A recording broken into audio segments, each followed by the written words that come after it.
Hello and welcome to the Terrace Scottish Football Podcast. My name is Craig G Telfer, and in this week's show, I am joined by a man who puts the art into Dumbarton Football Club. It's Fraser Clarke. Fraser, hello. Hello, Craig. It's been a very long time since we were last on a podcast at the same time. It has been a very long time. It's been too long, but my goodness, dear listener, we will be making up for lost time because we have a lot to get through this week. We will be analysing the biggest and most important games from lower league Scottish football over the past 7 days. We'll be looking at 2 games from the Scottish Championship, another fixture from League One, and we'll talk very briefly about the second round of the Scottish Cup. Now, this podcast is patented.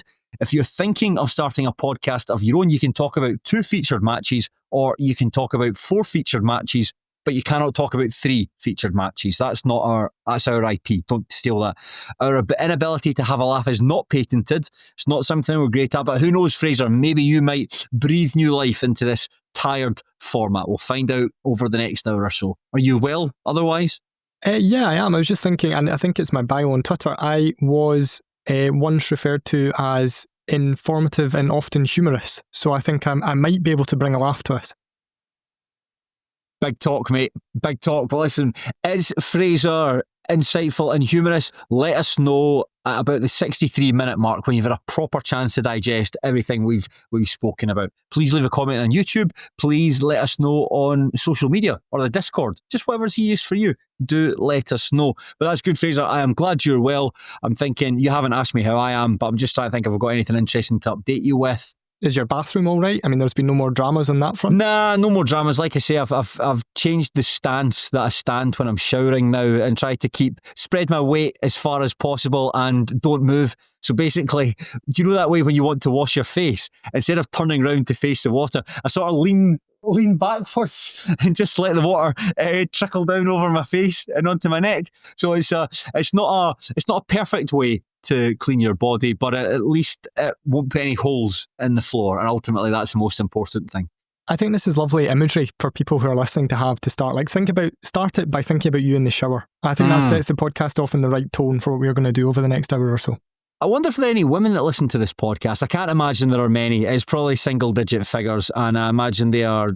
the last thing they want to think about is a flabby jobber leaning backwards in a shower because he's too terrified to turn around and face the water lest the bottom of his bathtub break. But Fraser, do you remember the joke you made about Boy George and the phone and the looking for this a few weeks ago? Yes. Yeah, well, my other half made that joke back to me when I couldn't find something the other day. Really? Yes. So she had heard it and she adopted that and used it in another way towards me. Well, Fraser, I hope your girlfriend gets a giddy thrill thinking about me standing in a shower with my weight distributed appropriately and leaning backwards to wash my face. But listen, enough about the trials and tribulations of living in a tenement flat. Let's get into the good stuff. We'll start with our first game from the Championship, and we'll start by heading to the Highlands for Ross County's 3-2 win over Dunfermline Athletic. County were 2 goals up within 3 minutes, courtesy of a very well taken strike from Scott Fraser and a close range finish from Jordan White. And although Andrew Todd and a Connor Randall own goal pulled the Pars level, Ronan Hales scored an acrobatic effort midway through the second half to win the game. That's County's second win of the season. It's lifted them into 7th place with 11 points. Dunfermline, meanwhile, lie 4 points ahead of them in 6th. What did you make of Ross County 3, Dunfermline Athletic 2? This game looked like quite a lot of fun. Looked like there was a bit of needle about it. There were some good goals. There were some more woeful defending sort of held goals. The big thing I took from it was before I started watching the highlights, I read everything that Neil Lennon had to say about the refereeing performances because he was really scathing about Duncan Nicholson. He said it's an abomination of a performance. He said they need to understand the rules of the game because we're not getting taught them by the referees. That's for sure. He called them incompetent. And I thought, right, I'm going to see some absolute refereeing howlers here. There was maybe one that we'll come and talk about later on. Neil Lennon was really angry about the first goal, like a foul on Nurdin Abdullahi.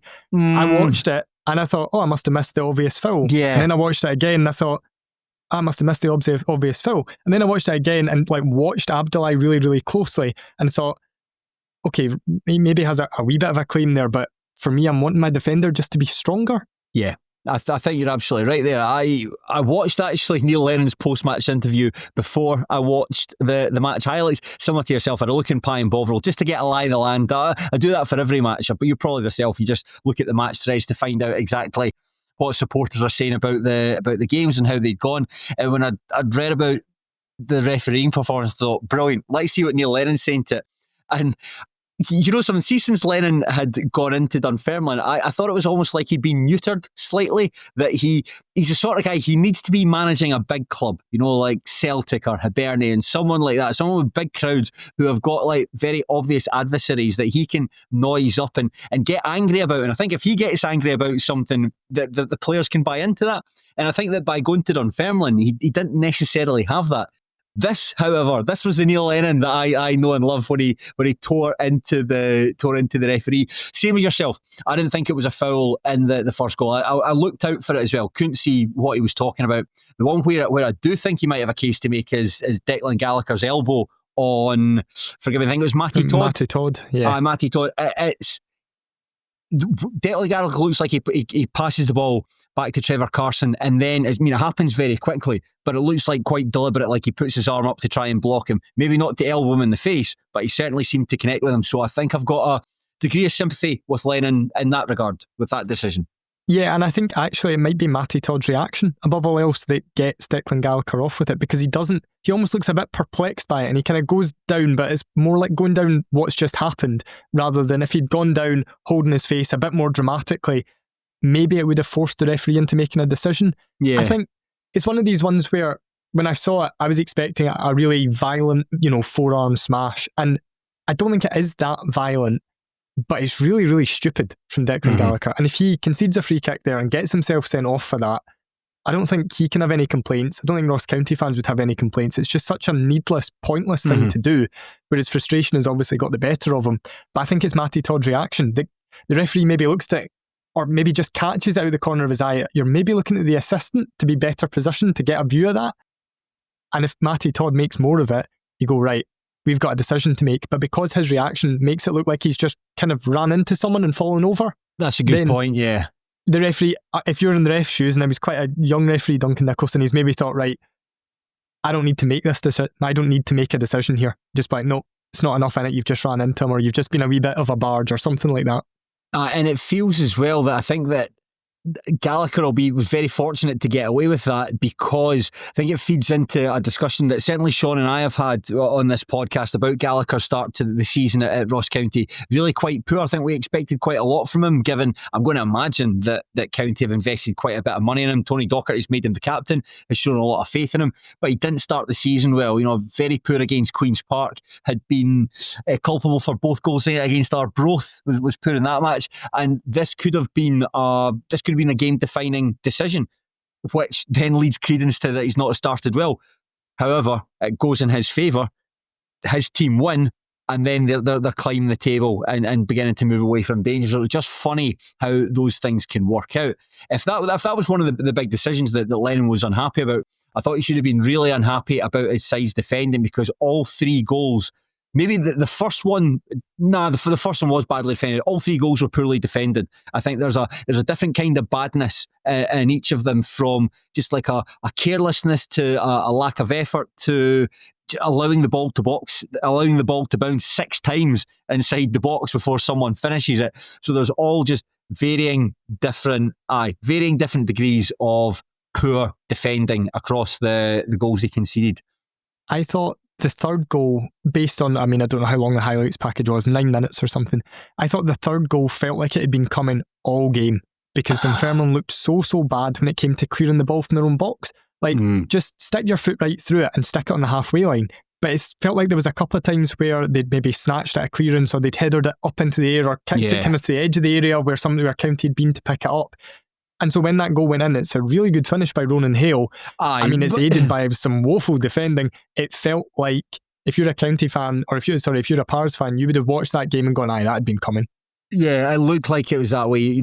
From the very first goal that scored, it's a good finish from Scott Fraser. I got to say that, because he controls the ball at the edge of the area. The ball seems to be moving away from him as well, so he's got to wrap his foot around it on the half volley, and basically, these balls are easy to shank away.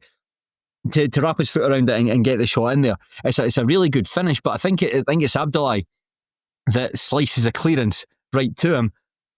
I thought the rest of the defenders were really quite slow in getting out to Fraser. I think that was one of Fraser's best qualities, his ability to shoot from distance. Probably why he's loitering at the edge of the penalty box like that.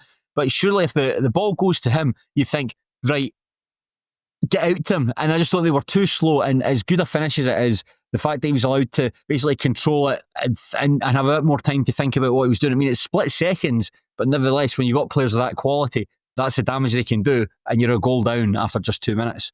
No, exactly. It's not like the ball dropped the edge of the box to a centre half and he just unleashed something. You're like, where did that come from? If they've done, well, I mean, they'll know it anyway, but if they've done any sort of prep on Ross County, I would have thought, right, if there's a ball that's kind of loose, 20, 25 yards from goal, don't give Scott Fraser a free shot inside the opening minutes especially, but don't give Scott Fraser a free shot at it, because, okay, he's not going to, we're not talking that he's going to pick out the top corner or pick out a corner every single time, but he does have that quality to do it. It seemed like really, like you say, I don't want to say lazy defending, but why just naive? A lack of being alert. And actually, I think there was something that Neil Lennon had said that for me was the reason they lost this game. That wasn't the referee. He said, I've got a young team who are trying to play football the right way. Yep, you've got a young team, an inexperienced team. And for those highlights, I think we saw for all of the good points in Dunfermline's kind of young players, and we'll come on and talk about Andy Todd's performance and things like that. For all the good points, Ross County looked a lot more streetwise, and that's why they caught them cold early on, and that's why they ultimately won the game, because they were just that. I mean, that County team is probably the most experienced side in the division by some margin. Yeah, I'd agree with that. They looked like that.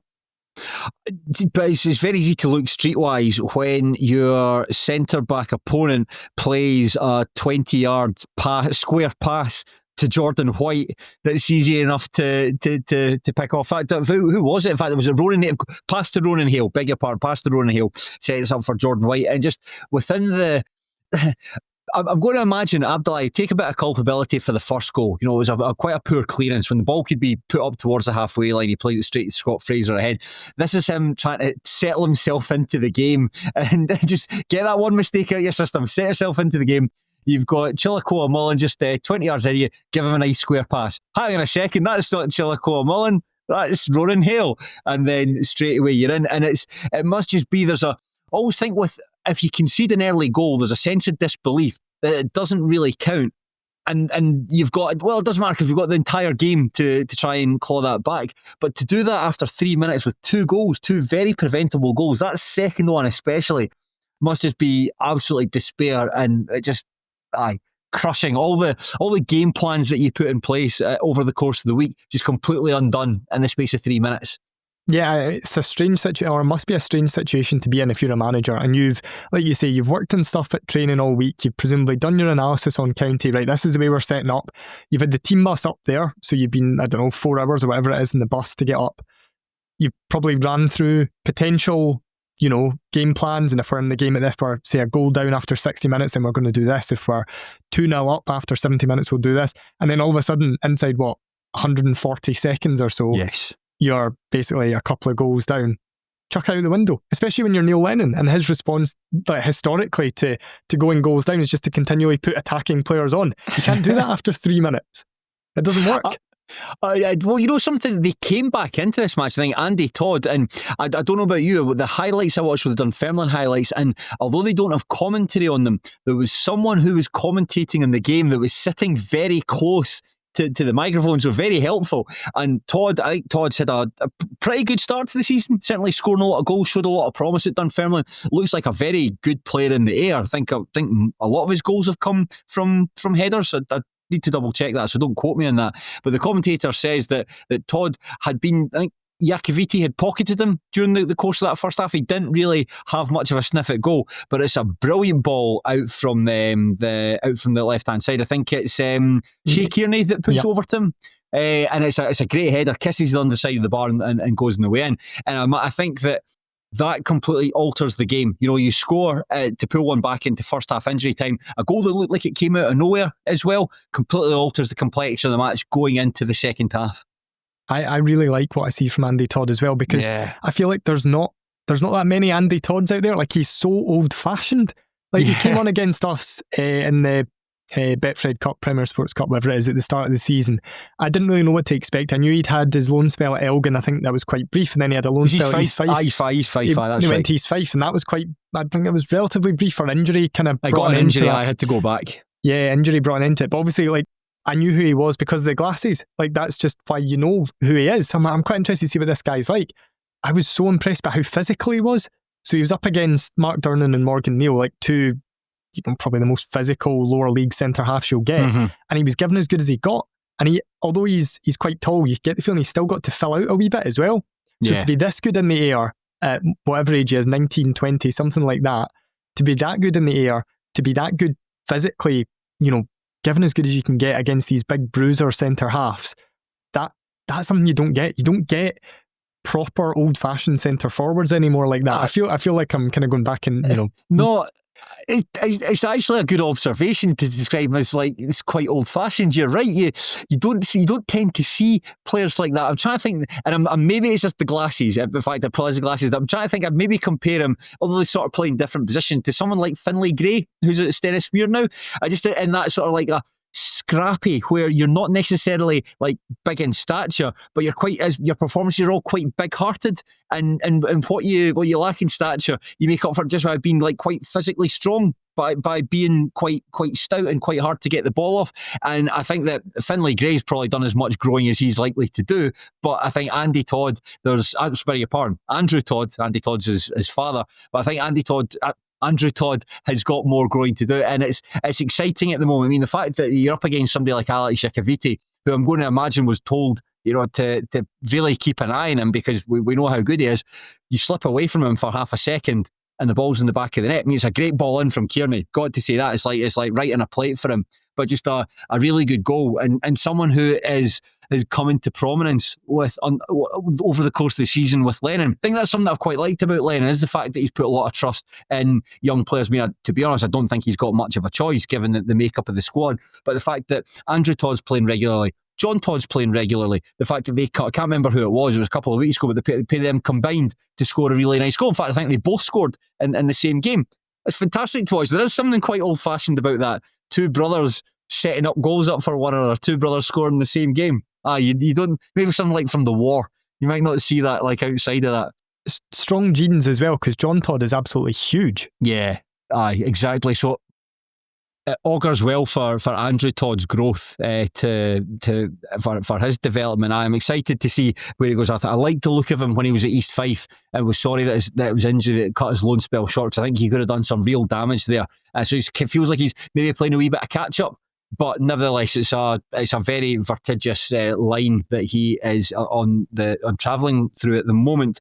And interesting to get your thoughts, Fraser. If you are a player on loan at your detested rivals club, somehow that Falkirk loaned Bernard Stewart to them, if you're celebrating scoring a goal, would you thump the badge in the way that he did?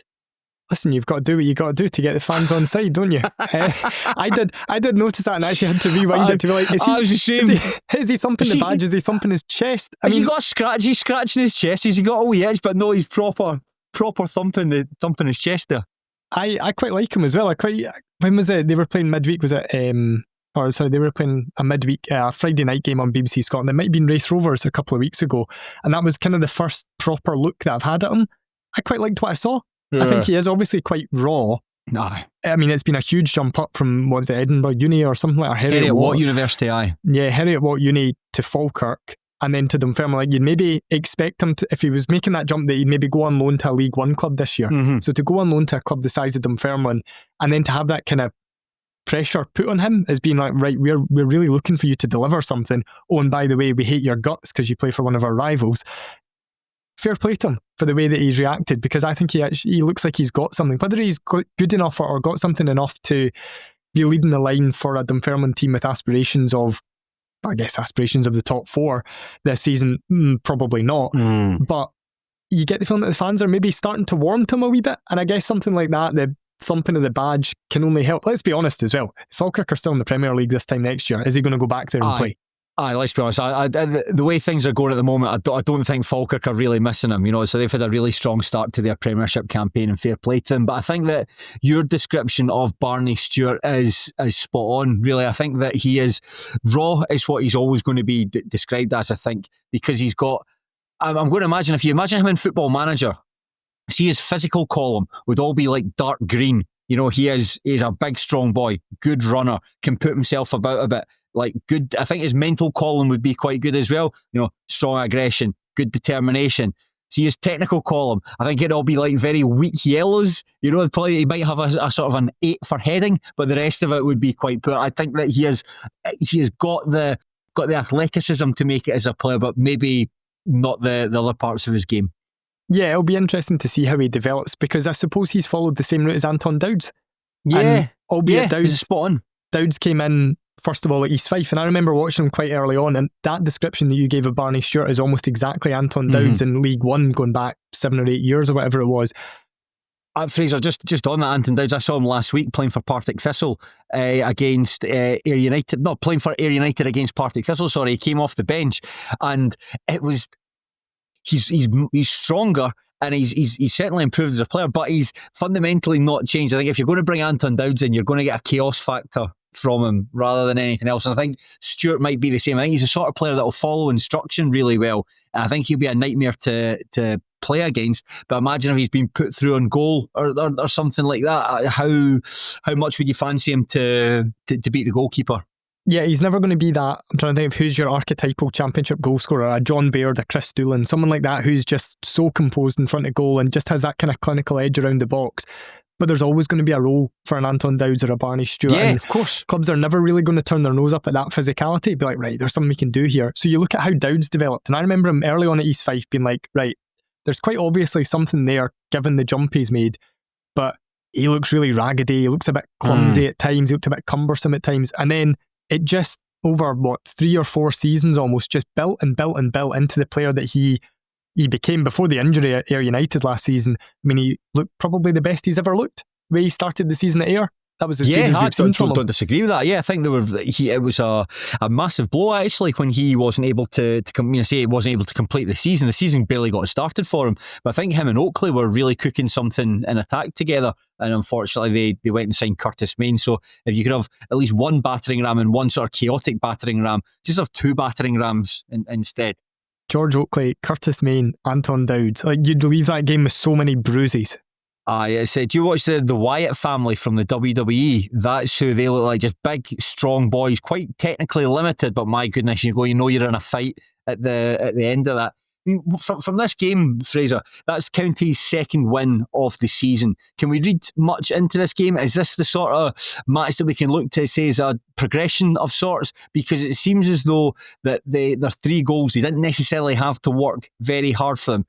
Fair play to them for bouncing back after going 2 up and being pegged back to ultimate winning the game. But is there anything we can read into this? Yeah, I don't know how much you can read into it on the basis that, see, if they'd gone 2-0 up early on and then they'd maybe got a third a wee bit later and just totally managed the game, you'd be like, right, Tony Docherty's influence is starting to pay off. County are starting to become the team that, with the amount of money they've spent and the players that they've got, that they should be.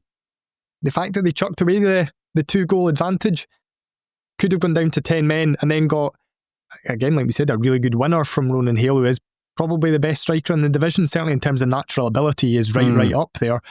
A superb winning goal from him, but one that was assisted by woeful defending.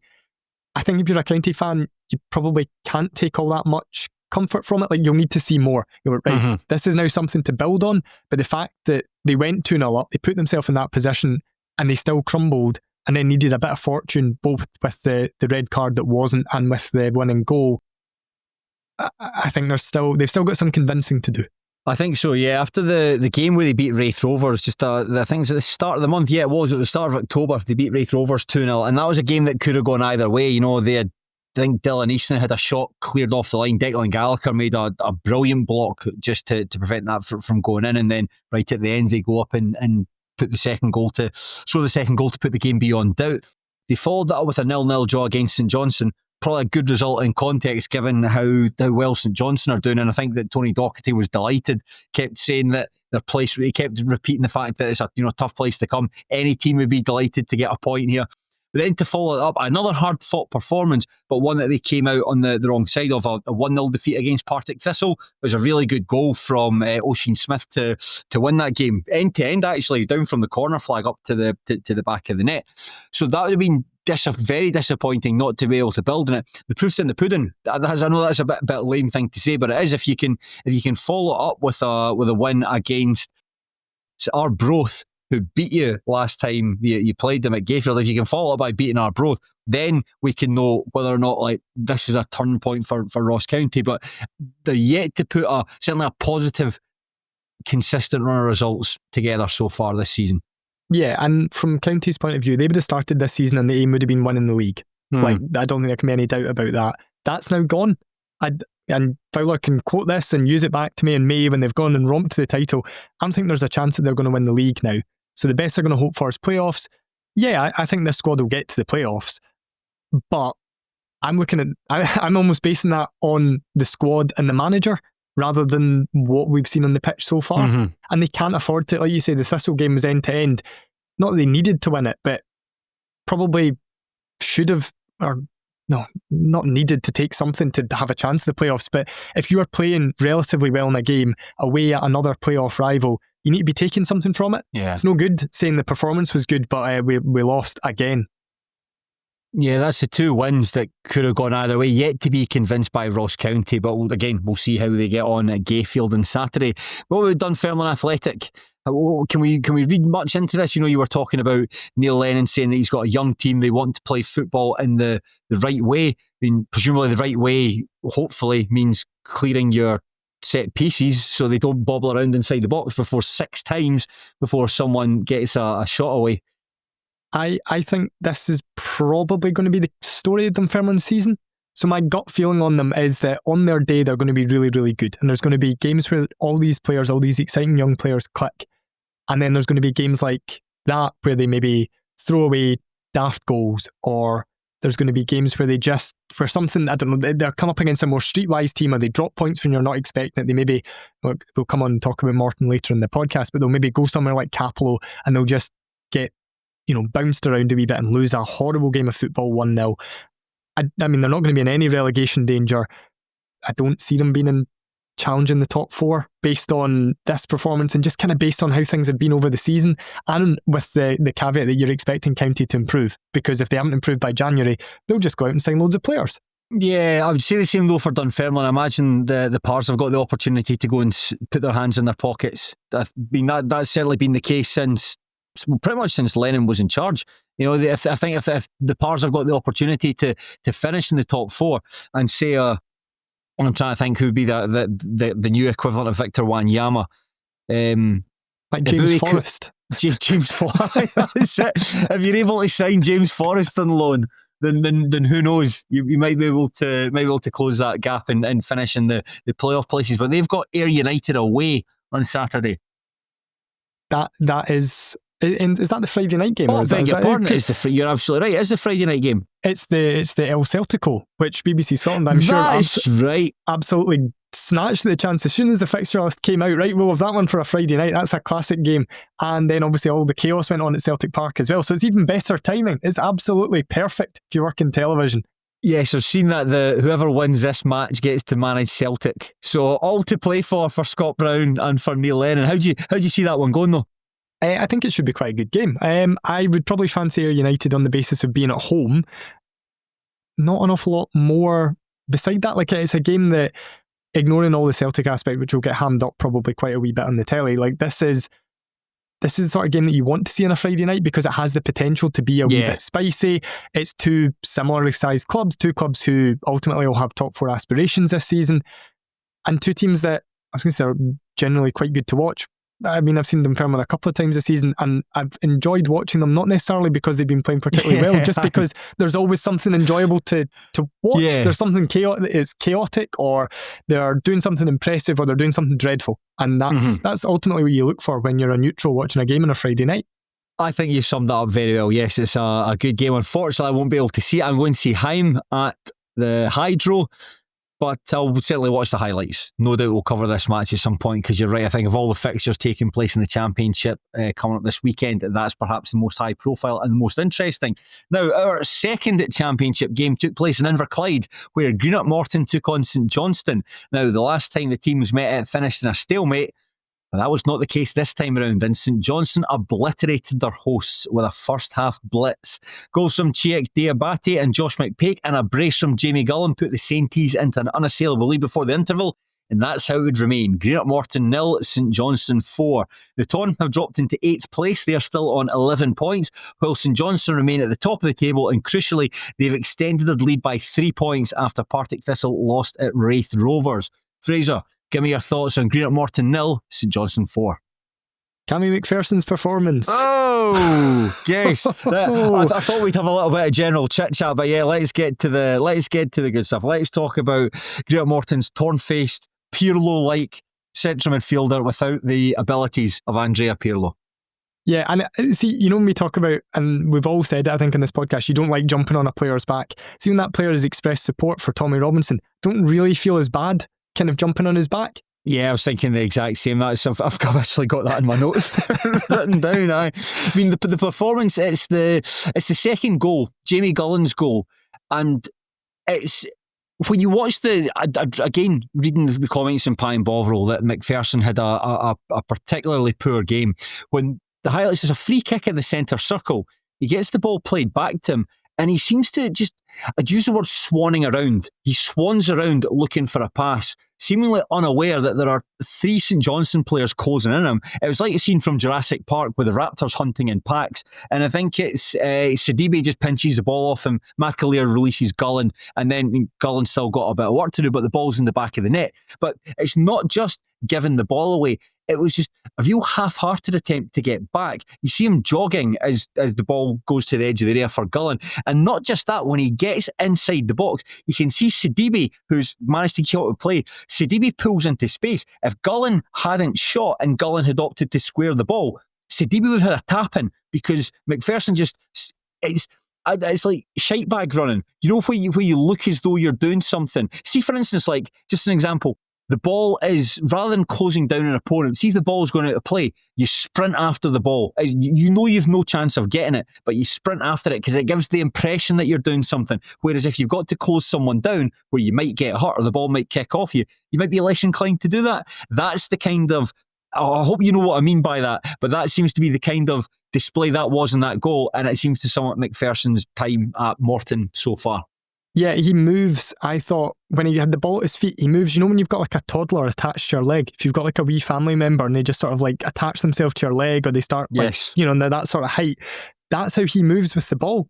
And then to have it robbed and to basically half-arsed track back when you are supposed to be a central midfielder, a kind of box-to-box midfield player. It's not like, Cammy McPherson is not, like you said, Andrea Pirlo. He is not a Ross Forbes type who's just going to sit and dictate play or anything like that. He doesn't have the quality to do that.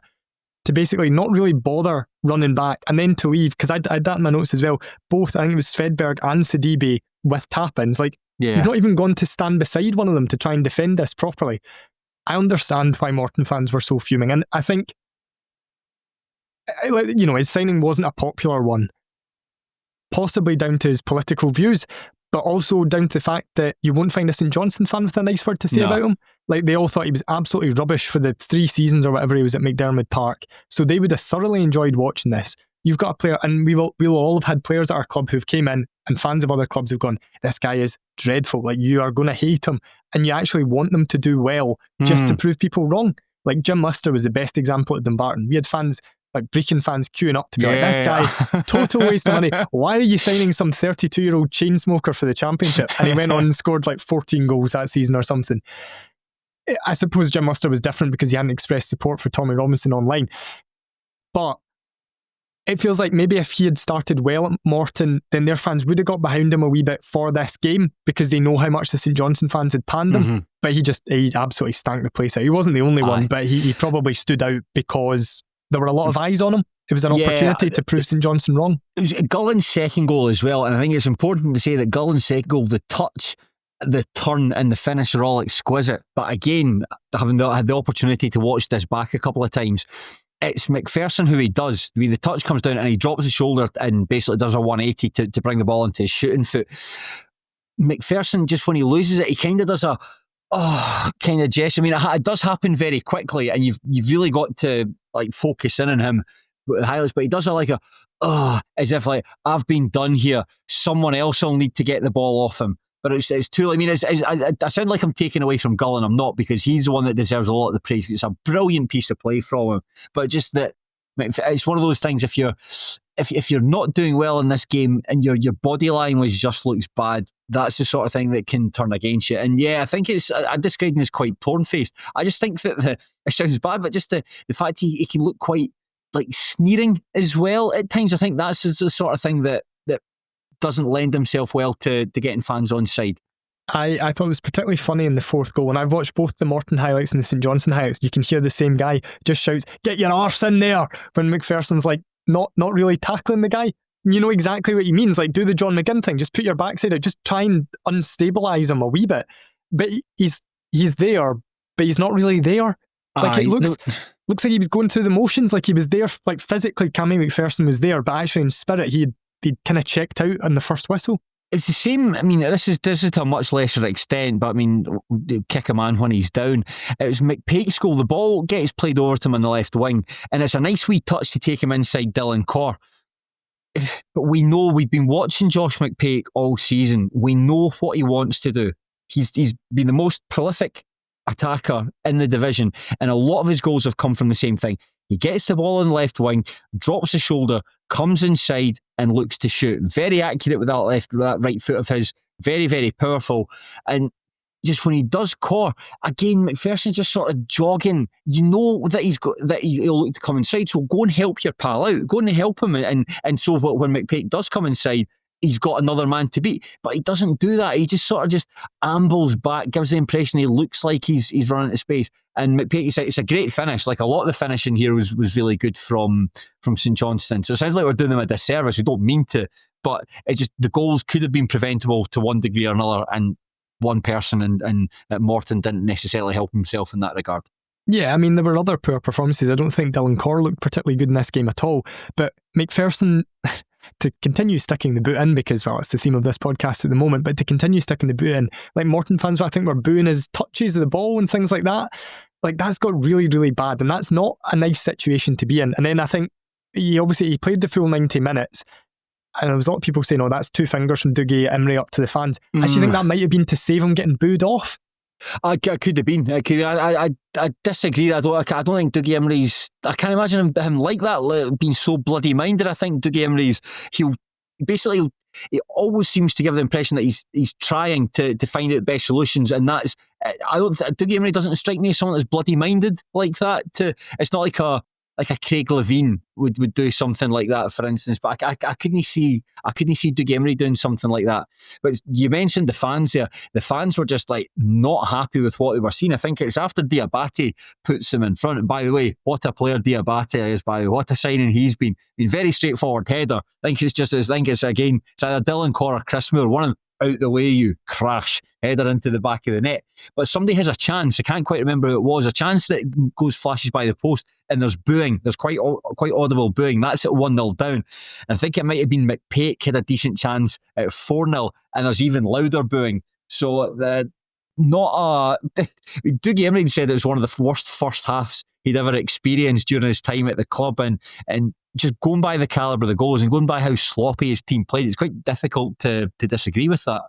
Yeah, it looked like men against boys. And it's, again, I don't want to get into the kind of physical differences, but to me, Saints just looked physically more impressive. They looked quicker, they looked stronger, they looked sharper. And even, so like Jamie Gullen isn't huge, or Josh McPake is quite small actually, but he looks built. And he looks strong, he looks sturdy.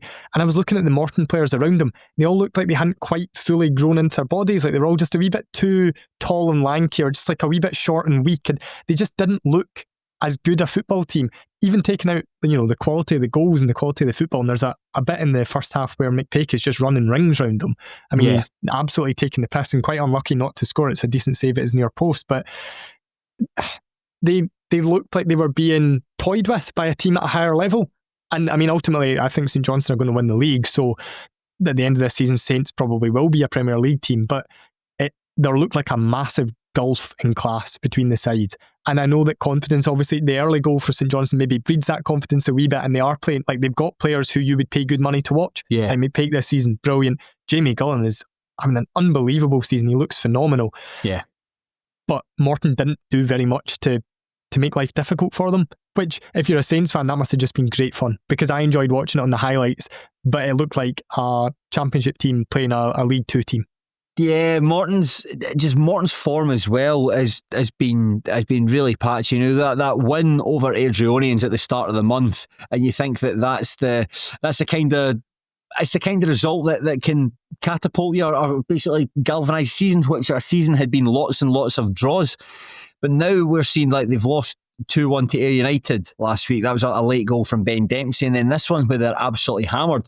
And I suppose that the only sort of mitigation you can say is Dougie Emery spoke about them having been beaten by Falkirk 6-0 last season, and that was the low point of that campaign.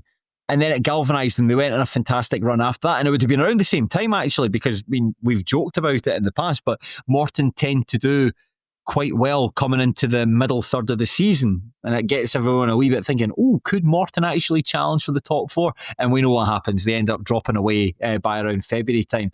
So there's the hope then that history repeats itself, and this is the kind of result where they're just like, that can't happen again. That's the worst it's going to be for us.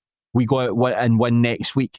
Because at the moment, you know, you look at the likes of like Queen's Park, not in particularly good form at the moment, but able to dig out points here and there when it was not expected from them. Adronians winning the first game of the season by beating Arbroath themselves having a very, very strong campaign. You just wonder for Morton, it's a small squad that's perhaps lacking in certain areas. I think particularly defensively, I don't think they've got a really outstanding centre-back, for instance, compared to a lot of the other teams in the division. And it just feels like the results are not trending in a good direction at the moment. I see a wee bit of Stevie Aitken's Dumbarton in this Morton team, in terms of, you look at the squad and there's like a few players you're like, that's quite a decent signing, maybe a guy who's in his peak. Then there's a few players who are on the way down from kind of bigger and better things, and then there's a few younger guys who are maybe like offcuts from elsewhere. And that's kind of how I would remember a Stevie Aitken Dumbarton team to be. And I think the results are possibly broadly similar. So when we were in the Championship, particularly under Stevie Aitken, we did enough to keep our heads above water for 2 seasons. We took some absolute doings along the way, but we also turned in some like really, really good performances, got some really big results. And I mean, Morton won't be working with a huge budget there. Okay, it's not going to be the most, exciting, sexy football to watch. They'll stay up. It does kind of leave them in that situation of, what's the end game here? Like, are Morton just going to finish 6th or 7th in the Championship forever? And because there has to be some progression, and Dougie Emery will want progression, the fans will want progression. I just, they're not going to finish in the top 4. I don't think they're in any relegation danger unless Airdrie really, really get their act together and make a magnificent managerial appointment that turns things around. That performance felt like a team that knew that they were in a title race against a team who were just sitting in mid-table. And if you had that exact result in April, when Saints maybe needed 5 points to win the league, and Morton knew they were safe but knew they wouldn't make top 4, you'd be like, yeah, that looks about right. It just feels like they've almost, I was going to say fizzled out. They never really fizzled in, but they've fizzled into mid-table obscurity where they know they're going to be fine, but where's the excitement? Because what have we got to do? It's just when a team draws a lot of games, I think a lot of the time, if I'm right, maybe Morton fans will need to correct me, I think a lot of the time during that run early in the season, the games could have gone either way. Sometimes they were better than their opponents, sometimes their opponents were better than them, but broadly the matches were all just about level. And I think when you're going through that, it feels like it can go either two ways. It can trend in the positive direction that you turn the draws into wins, or it can go in this direction that we're seeing at the moment where the draws are just turned into defeats. Losing to Ayr United, they're a good side. Losing to St Johnstone, there's no shame in that. But knowing you barely lay a glove in them, and I think that's the worst thing. Like, you'll know that yourself as a fan. I think you're used to seeing your team lose. That's what happens when you support a smaller team. You're not going to win every game.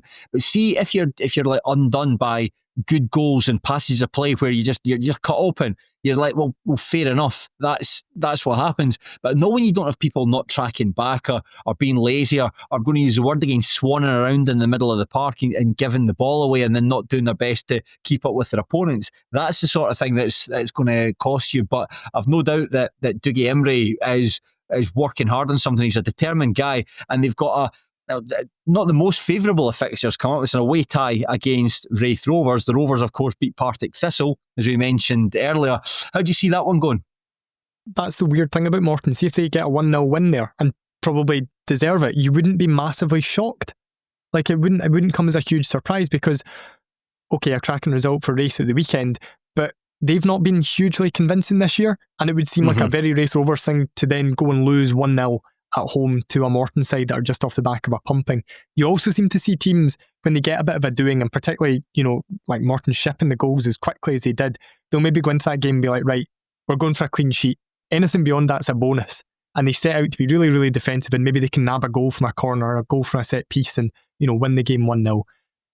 If they, if Wraith, don't say steamroller them, but if Wraith get a comfortable 2-0 or a 3-0 or something like that, I think alarm bells would start to be ringing, because then Dougie Imrie hasn't seen a response. It feels like he's always, although Morton's form is always a run of bad results, a run of good results, a run of bad results, like there's always going to be something there that shows a bit of a spark, that shows a bit of like Dougie Imrie about it. Like, they've got a bit of fight in them. They might not have the quality or they might not get the result, but there's something there. If they put in another flat performance, then maybe you just have to start looking at this squad and being like, this squad isn't very good. Yeah, it's definitely. But St Johnstone, it feels like we've spent a lot of the time talking about how bad Greenock Morton are. But I suppose that the thing that I liked most about this was actually Simo Valakari's post-match interview. I find Simo Valakari one of the most compelling people to listen to in the lower leagues. I can understand last season when he was getting a bit of a pop from the St Johnstone fans. I know that they weren't getting the results. They're ultimately relegated. I can understand why a lot of them really like Simo Valakari. I love listening to this guy. I love his passion. I love how just introspective he is, how philosophical he is. And I think if you were playing under him, it would be so easy to buy into what he's trying to do.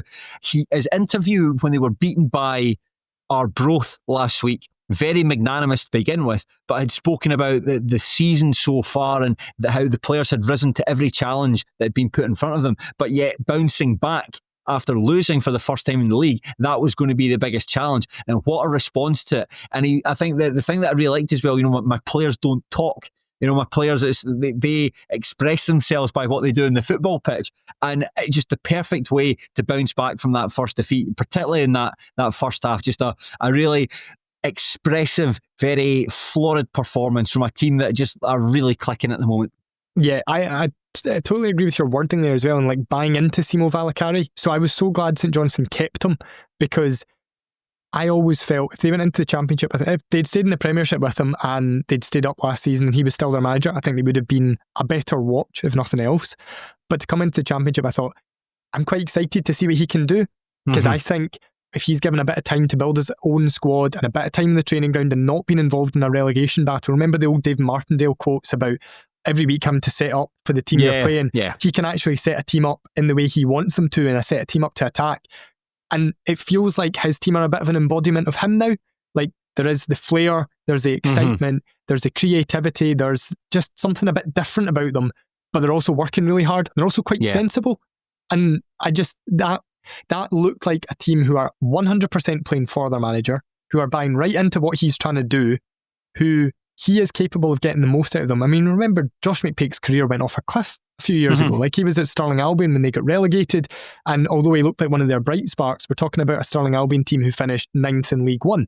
To then be one of the absolute standout players in the Championship, that's a brilliant rise, and what he's managed to unlock in McPake is excellent to see, because I think there was always a feeling earlier in his career that McPake had something, but who was he going to be able to produce it consistently? Who was going to unlock it? What level was he going to be at?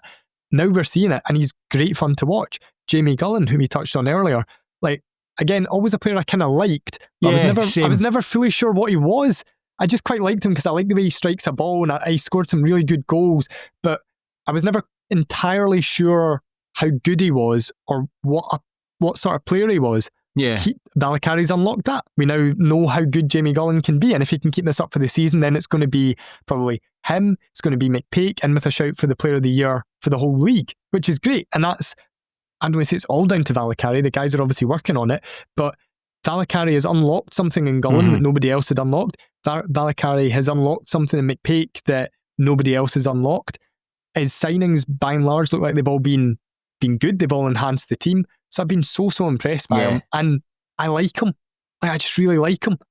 The same, I think you summed it up. You just summed it up really well. I actually looked forward to his post, but it doesn't matter who St Johnstone are playing, to be honest. It's just like listening to his thoughts in the game. And it's great. There's, I was thinking the manager. I actually enjoy listening to most of the managers in the lower leagues, but there's certainly a few that are probably in the top three. I put Valakari in the top three. Michael McIndoe and Gary Naismith being the other two, but Valakari in there. Now, where is Stevie Farrell? Top 10. He's been the top 33% of managers. You know who I really didn't like doing post match with back in the day? Jim McInally. Really? Yeah, and it was nothing personal against him. I just got the feeling that he was speaking, but he wasn't really arsed about what he was saying. So you'd ask him one question and it would be like 5.5 minutes later and he would just continue speaking at the same kind of monotone level.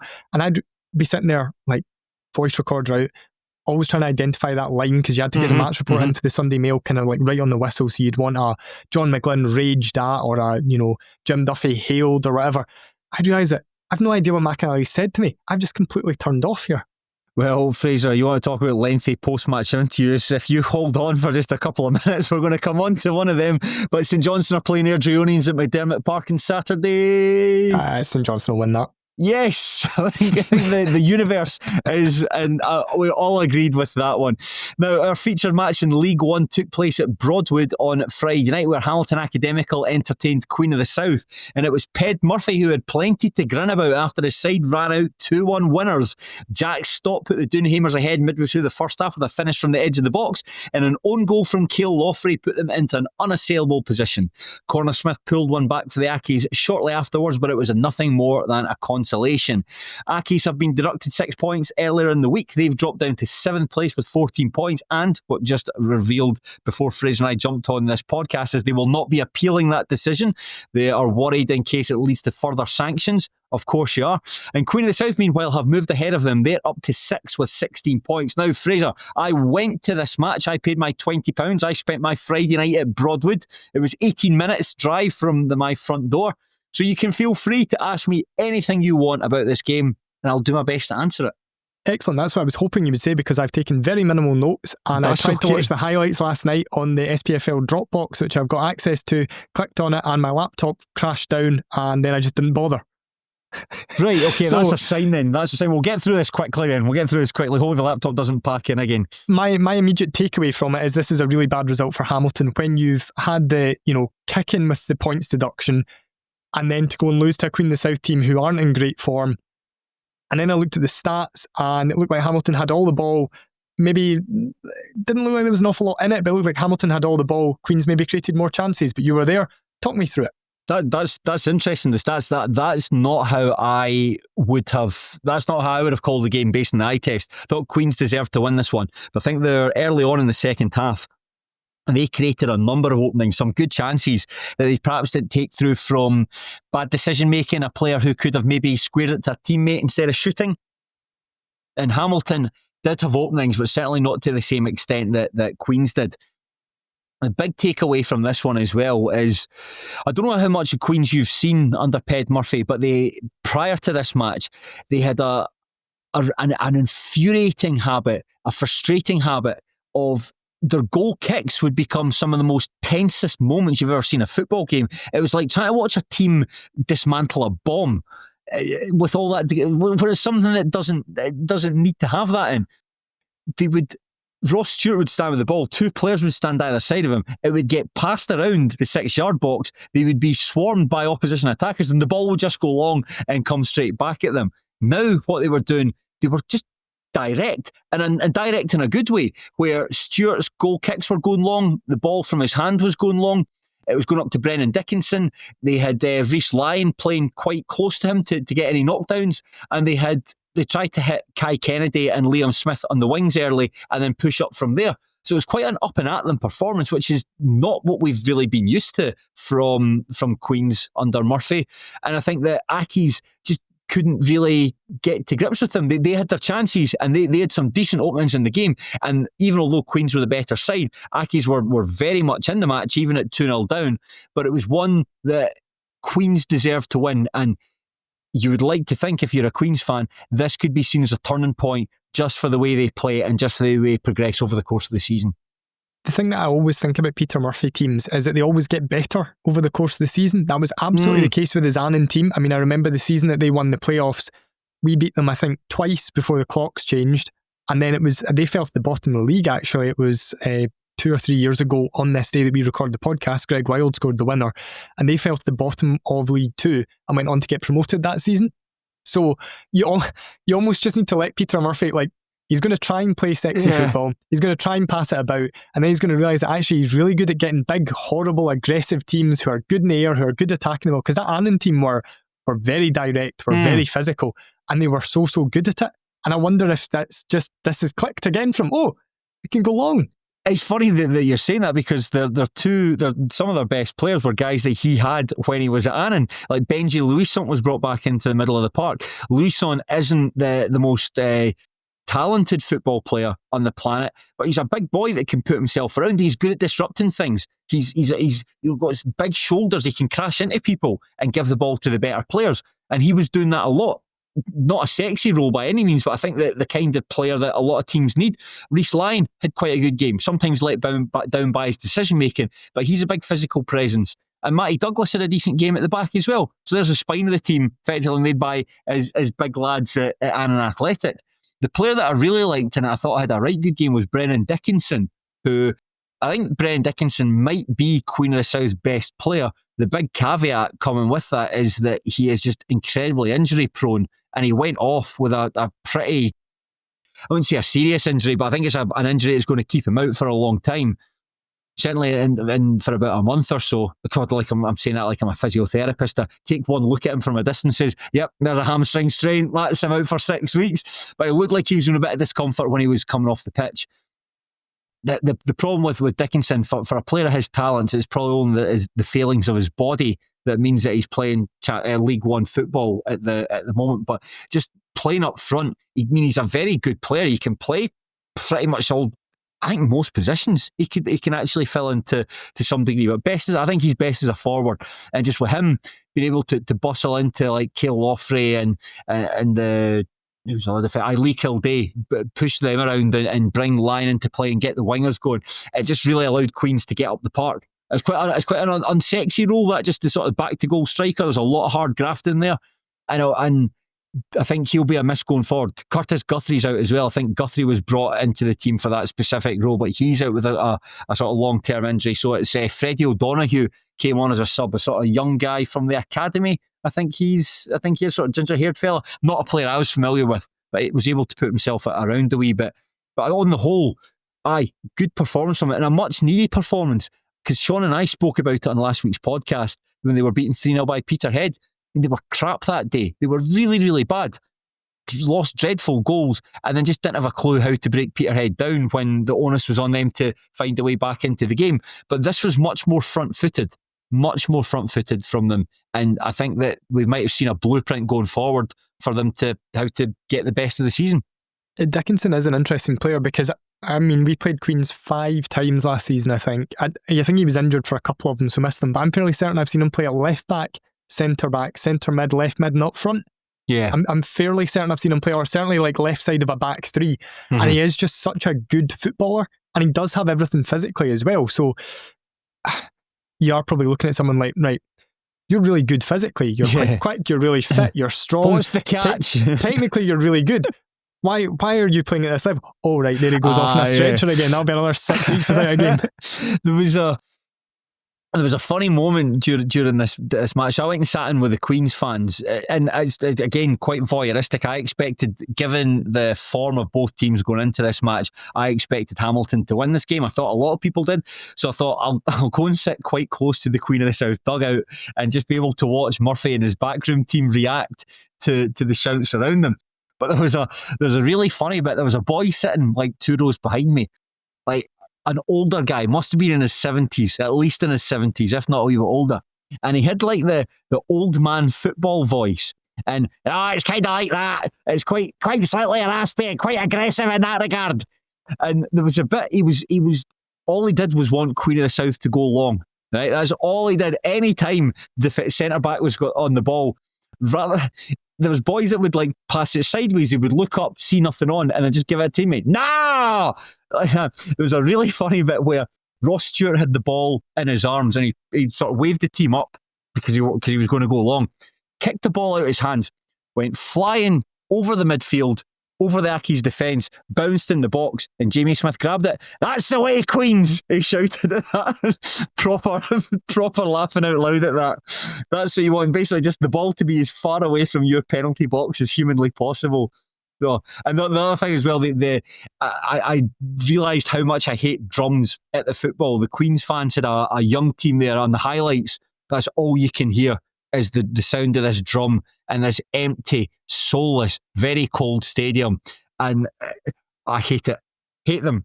That was my two main takeaways. Other than that, the Queens fans were great. Loved them. I can't be doing with drums when there isn't a reason for them. So our young sons like batter the drum through the warm-up, batter the drum through half-time. See if we get a corner or we have a couple of shots and they just whack the drum and it kind of builds up the atmosphere, and you've got that, you know, when a player comes over to take a corner and people are like shouting, oh, go on, whatever your name is, or things like that. That I'm into. Just battering it when like a Montrose player is down injured receiving treatment on the halfway line, no, I really can't be doing with that. That's the big thing about drums. There's a lot of discussion about like ultra culture in Scottish football, and I've got to say that my least favourite thing about it, well, say there's a number of things I don't particularly agree with. The drums is one of the most annoying ones, because I think that in football, even at the level of football that you and I watch, where it's small crowds, you like to get caught up in passages of play. Like, see a counter-attack, for instance. There's no better feeling than that. That's when you're just getting taken to the edge of your seat, when you stand up when the team break into the final third. That's the sort of thing that swells the noise in the crowd. And if it's just drumming constantly all through it just doesn't, I don't think it adds to the game. That's my opinion. I don't think it adds to the game compared to fans reacting to something impressive happening on the pitch. But that's my 2 cents. We're kind of getting away from the fact the Queens fans all well behaved. Boys, it's just not for me. That's the drum is just not for me. What was the attendance like? Because like I said, I briefly opened up the highlights, so I've seen Broadwood looking fairly quiet. I don't know if there is an official attendance online about it, but certainly when we played Hamilton early, I mean, it was a meaningless Premier Sports Cup game. I think the attendance officially was 270 something, and even that, having stood pitch side before the game, looked like it might have been a bit of an exaggeration. I'd say, I want to say less than 1,000. I'd probably say it was closer to like 700 maybe, but the main stand at Broadway is quite big when you actually see it, and I think there was a lot of Accies fans down the other end. My favourite thing about the match, this is strange, is actually before the ball was even kicked. John Rankin came out into the dugout, he shook hands with Murphy, and then he went, the fans all the Accies fans clapped him, and he clapped back, and it was a very, sometimes when you just go over the fans and clap and take your places out, it seemed like the fans were really keen to give him support, and I think he seemed really grateful for it. I don't think he's everyone's cup of tea. We've said that a lot. We've spoken about his time as the Hamilton manager, but I think after the weeks with that points deduction, which no fault of his, he must be absolutely exasperated with it. It was great to see the fans really get behind the team, because there is a lot of division at Hamilton, and John Rankin what's gone on hasn't been his fault. The points they've been deducted, yes, they have had some sporting advantage from it. I don't think it's the manager's fault. Sean and I said this in last week's podcast. If your director of football comes to you and says, oh, listen, we've got 3 players we can give you. We signed them in amateur contracts, by the way, but these are guys that can come and add to the team. Okay, class, are you sure we can sign them? Oh yeah, don't worry about it, mate. It's all fine. It's all above board. It's all legal. Well, why would you say that? Why are you using words like legal and above board? Oh, listen, it's fine, mate. It's all kosher. Don't worry about it. You just must be exasperated. You must be exasperated about it. And then when the players came out, they sort of came into the middle of the pitch. I don't know if they'd done a huddle or not. I can't quite remember, but all the players made the point before the match of going over and clapping the Accies fans and got a clap back before they separated out into their positions. So that was good to see for a club that has been riven by division and is going through a really hard time of it off the pitch. It was nice to see at least that degree of connection between the players, the fans and the manager. And it does feel like everything that Hamilton's been through has almost drawn a fan base that were a bit sick, fed up with John Rankin, and probably would have gotten players back. So it's drawn them together because they can sense that Rankin and the players will be as pissed off at the board as anyone else, because they're playing well this season. They've been good, and Rankin's done a decent job. And I think, to be honest, given the circumstances and how much of a basket case that club is, over the piece he's actually done a fairly good job. I'd agree with that. I'd agree with that, particularly over the frustrations of them getting relegated in the first instance. Can understand that. Getting them straight back up. Yes, you're still not going to be the most popular manager on the planet. Some people just plain don't like you, and you're going to have to win a Champions League to even remotely bring these guys around. But now that I think there's the real appreciation as to just how badly Hamilton Academical have been run, and I think that under most circumstances, he'd be entitled to just say, you know what, I can't be bothered anymore. Like I've just had enough. I can't do my job here. I am wealthy enough from my playing career that I can just take some time out. Money isn't necessarily the biggest factor at the moment. Take some time out, spend some time with my family, and then look to find a job elsewhere. So for him to keep going and for him to keep on digging results out, Friday night accepted, I think it's a really good job that he's doing. Yeah, and if you think about it, they only really didn't get promoted from or didn't win League One because of that Falkirk team, who were exceptional. I mean, any other season, they're probably League One champions. Mm-hmm. And they wouldn't have been relegated had they had that 15-point deduction. But then by the same token, I suppose that's a stupid thing to say, because the same token, those players who were incorrectly or who shouldn't have been registered because of the transfer they circumvented that transfer embargo, they wouldn't have been in the pitch. There's so many intangibles with that one, so I'm going to retract that one. Got to say, the only disappointing from a Hamilton perspective was certainly the first goal. I've got a wee bit of sympathy. I can't remember who it is, but somebody puts a block in on Jack Stott, and the ball just bounces very favourably for him. Somebody goes into a slide tackle, Stott goes in with him as well, and the ball bounces very favourably into him to finish into the net. But the second goal is just really bad goalkeeping for Jamie Smith. Should be coming out and catching that. I've not seen it, so I can't comment. Right. I was just going to see if I could bluff it and just be, it's dreadful. But I've not seen it. So. It's a Kai Kennedy free kick. Gets chucked into the box and he comes out and misses it, and it just hits off Loffrey and goes into the net. So that's a poor goal to lose in. And as for Hamilton's goal, Connor Smith, well struck. I think Ross Stewart could have done better. Didn't get I think he had two hands to it, and the ball still snuck into the net. And it came at a bit of a nervy time, and Accies did see a lot of the ball. Natural as these things tend to happen, when you score a goal quite late on in the game and you've got something to chase, you're trying to chase that equaliser.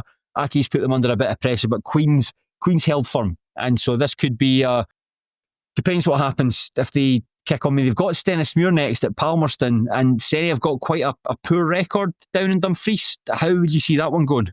And Queens are historically quite good at home as well. That's what I remember from last season. They were woeful away from home, but actually their home form is pretty good. And if they could have replicated anything like that away from home, they probably could have won the division. Yeah, they could have won the league. So obviously Stenny are top of the table at the moment. Obviously you're a Stennismuir fan. I think Queens will probably win that game. They could do. I mean, having watched Stenny's last two matches, away at Cove Rangers and away at Alloa, 1-0 and then a 0-0 draw. The game against Alloa was quite a stuffy game. I think a draw was the fair result over the piece, but the real frustration was Stefan Skugel got sent off after an hour for picking up two bookings. And when he went off, who's one of the best midfielders in that division, just such a classy schemer, that's how you would describe him, pulling the strings in that final third.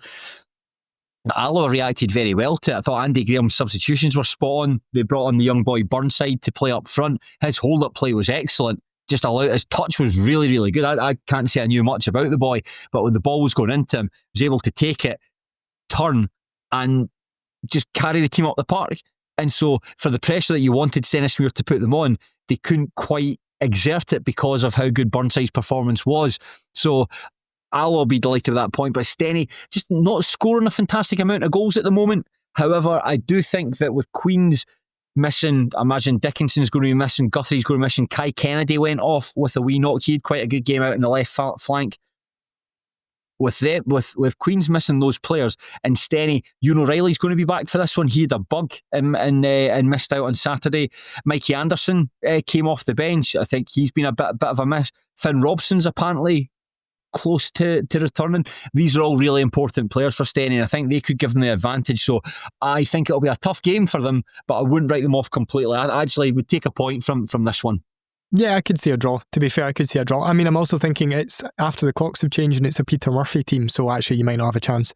Oh, God. Yeah. If it had just been 2 weeks previous. It was great that we've been able to talk about a Queen of the South game and not talk about one of his post-match interviews. I've watched it. I don't know if you've watched it. I watched it back again. It's the same thing where he'll answer a question and he's quite thorough in his answer, and then he basically just gets asked a different version of the question that he just answered. I'd be like offered to listen, go and just have a think about what you asked me, please, just so we're not here for 8 minutes and 23 seconds, please. Also, I can see the analytics behind my own club's post-match interviews, and people do lose interest. So I mean, if you've got them for any longer than 5 minutes, people are probably switching off. Excellent. If you're in charge of the Queen of the South YouTube channel, please heed Fraser's words. Meanwhile, East Fife are playing Hamilton Academical at Bayview. I possibly fancy East Fife to get a result there, to be fair. It'll be interesting from Hamilton's point of view. It's like, how many punches can they take? How many punches are you going to still keep bouncing off that canvas for? What I would say though is, if you were looking for some kind of narrative and thinking that, Hamilton might have lost that match because of the points deduction, you would never have known. You would never have known. It was a really entertaining game of football. I really enjoyed it, but you would never have known that there was a points deduction there. It was very well matched teams. Just the breaks went Queen of the South's way. They did create more chances, but the goalkeeper chucked one into the net, and Hamilton just couldn't really take advantage of the few chances that fell their way. So, how they bounce back from this defeat is interesting. But I think East Fife are a decent opponent. They're a good side, East Fife. They're having a strong season at the moment, but I'd still fancy Hamilton. I back Hamilton in most instances. What I'm thinking of is when my own team got a points deduction and our reaction was really good initially, and then as things started to go against you, like you lose a goal, you lose a game, and it just starts to not unravel, but it gets away from you a wee bit, and you just think, how many more can we take? So I don't think I was going to say, I don't think they need a result. I mean, I suspect there might be another points deduction coming their way at some point in the season. However, I think if they lose this game, then we could start to see a wee bit of an unravelling. Yeah, I will see. It just felt like a 6 point deduction felt pretty lenient in the circumstances, particularly from a club who have, just last season, in fact, just months ago even, were deducted 15 points as well. But we're going over old graves here. Anyone who listened to last week's podcast, Sean and I spoke about that in depth. But we'll finish, Fraser, by talking very briefly about the Scottish Cup second round. Plenty of fixtures, many of which involved SPFL sides. A couple of interesting outcomes. No shocks or surprises during this one. None of the big teams vanquished. None of the really wee teams progressing at the expense of some of their superior rivals. Was there anything that really stood out for you here? At full time, or actually after about 55 minutes in our game with Tayport, when it was pretty much over at 2-0, I went looking to see where the story was. There wasn't really one. I suppose if you want to talk on very low level shocks, Annan beating Clyde with that last minute goal, and to be fair, Annan looked, for everything that I've seen about it, everything I've read about the game, Annan were good value for that win. So that, I suppose, given that Clyde had maybe started to find a bit of form, was a surprise. I think Clyde's form's beginning to tail off a little bit. I need to check. I think that since that 2-each draw with East Kilbride, I don't think, I say since the 2-each draw, I can't remember what the result prior to that was, but they'd been in a good run of form, and I don't think they've won a game in a wee while. We need to double check that. But I think the interesting rub for this one was that it was against Clyde when they were beaten 6-0, where Willie Gibson spoke out afterwards and accused his players of having chucked it. And it felt at that point that, wow, you have lost the dressing room, mate. How are the players going to react to it? And the match after, they lost 1-0 against Forfar. decent performance, not a great result. And since then, they've won most of the games, including this one, with Willie Gibson scoring a 93rd minute winner, which is a fantastic goal as well. And if there is any division in the change room or people not playing for him, I mean, you just have to look at the celebrations. Right, everyone was jumping in on top of him after that winning goal. And I know there's financial difficulties at the club at the moment. There's supposed to be a resignation letter that's in the ether. I haven't seen it. I'd like to see it because it's quite it puts Dermot Desmond's open letter to shame. But they've got a third round tie against Buckie Thistle at home. You win that, you could get Rangers and Celtic, Hearts or Hibs, the big boys away in the next round, and that could be the money spinner that puts the club's future in a more assured footing. You also look at the place that they're in, and I always thought about Annan at the start of the season defensively looked so bad. I mean, even when they were getting decent results, they were just atrocious at the back. I mean, they shipped 4 goals to us in 60 minutes and we didn't even play particularly well. In fact, they were probably the better team in that game. So defending there was absolutely abysmal in that match. Awful. But you look at the defence now, the defence that started the weekend, Scott Hooper, Keith Watson, Max Kilsby. Wow. That's a pretty good defence. Defenders. Yeah. Proper defenders. And then you look at the strike force, Tommy Muir and Aidan Smith. That's a pretty proper good strikers. Like for League 2, somewhere between 4th and 6th in the table. That defence, those 2 strikers, Willie Gibson's creativity and magic, a guy like Josh Todd with all his experience. Yeah, they look absolutely fine. And at the start of the season and after the Clyde pasting, after we'd put 4 past them in a game that, again, like I said, we didn't actually play particularly well, I thought, I think Annan might be in a fair bit of bother. Now, and Willie Gibson's post-match, now with the way things have turned around, now with how their squad looks, you start to go, they'll be all right this season. They'll be fine. I'd really dismal hopes for them at the beginning of the campaign, particularly with the signings that they hadn't made, actually, more to the point. But I think like since Keith Watson's come in, it just feels like that's a really, really good piece of business. And I don't know how they managed to attract him, in all honesty. I thought he could have been playing at a higher level given he'd been at Arbroath. He was a league title winner the previous season, but it's a great pickup by Annan, and you can just see that he's doing it at both ends of the pitch as well, which is really impressive, but not quite as impressive as Stirling Albion almost managing to chuck away their chance for progression against Caledonian Braves. Ended up winning 4-3 in extra time. Yeah, it takes quite something to look at the scores as the players are going off the pitch and be like, right, Stirling Albion are 3-1 up against Cali Braves, that's going into stoppage time, so that'll be that game over. Literally, in the time it took me to walk from one end of the pitch, so I sit kind of in line with the penalty box, to walk from there down to where we do post-match, Caledonian Braves had scored twice. And that for Alan Mabry, who is very much public enemy number 1 at the moment at Fourth Bank, that could have been a really, really damaging result if they hadn't dug out a win in extra time in that one, because he is already a man under pressure. They are not particularly impressed. They brought in Mark Kerr as his assistant, or as a new first team coach, in a time when Mark Kerr was in the news for some fairly unsavoury reasons, which it just kind of added to the feeling of what's going on here. I think in this game, is it Tony McMinn, who's Mabry's assistant, had a go at the fans at half time or something like that, told him to fucking shut up or something like that. He's like a very experienced coach, somebody who, I mean, I've never met him, but I've seen him on the touchline, is fairly level-headed, I would say, based on what I've seen. So it felt like just there's a kind of unpleasant atmosphere there. Fair play to them for digging out the win, but that was almost the story. And imagine if Caledonian Braves had scored twice, taken it to extra time, and then won the game 4-3. I don't think Mabry would still have been their manager. So that was a huge, huge result for them. Yeah. Now, Fraser, you had mentioned Dumbarton beating Tayport. If you want to hear our thoughts on that match and everything else about Dumbarton, you are going to have to listen to our Patreon, because, Fraser, since you're here and we've got to do a Patreon, we're going to talk all about Dumbarton Football Club. We're going to find out how the season has been going so far, find out how things have been going both on and off the pitch, and just how the club have responded after their administration and what the future holds for them. So you can access that for as little as £2 per month, patreon.com/Terrace Podcast. So that'll be good fun. Yes, it'll be a lot nicer than almost exactly 12 months ago when I spoke to Craig Fowler about my football club.